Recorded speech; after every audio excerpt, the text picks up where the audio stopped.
खाहोड़न खफी असी सोजे लधो सुभान आशिक अहिड़े अखरें लंघिया ला मकान हुआ में गॾिजी हुई थिया बाबू जे बिरयान सभोई सुबहान आयो नज़र उन्हनि जे नवनि लफ़्ज़नि जी माना खाहोड़ी हिन लफ़्ज़ जूं अनेक मानाऊं आहिनि।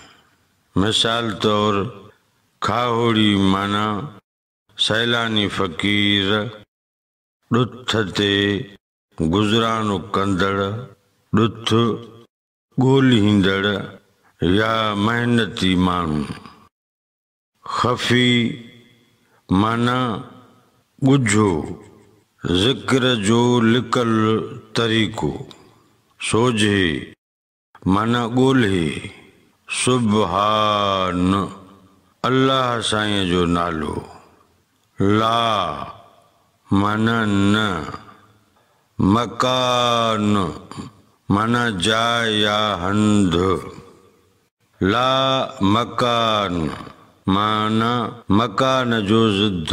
ॿियनि लफ़्ज़नि में हीअं बि चई सघिजे थो त ला मकान माना जिते कंहिं जाइ या सितह जो तसवुर ई न हुजे। हू माना अल्लाह। हू जो लफ़्ज़ हमेशा जे लाइ अल्लाह साईं जे लाइ ई इस्तेमालु थींदो आहे। साईं सुल्तान बाहूअ जी समूरी शाइरीअ में हू जो ज़िक्र थियल आहे।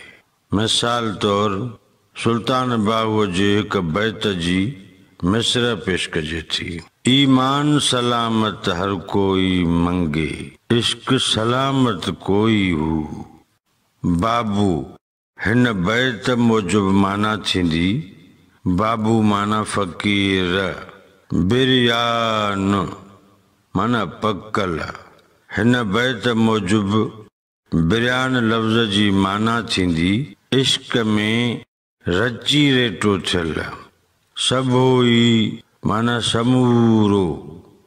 हिन बैत जे चइनी मिसरनि जी जुदा जुदा सादी सम्झाणी।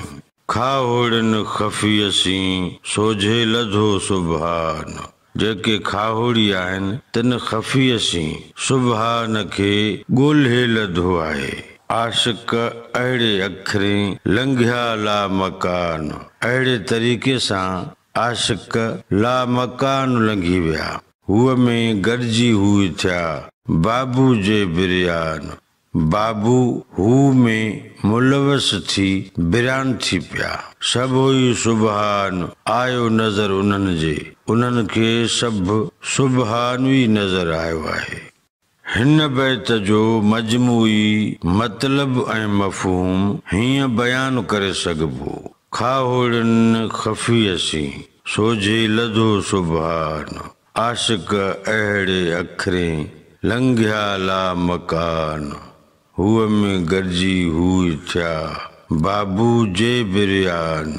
सभोई सुबहान आयो नज़र उन्हनि जे।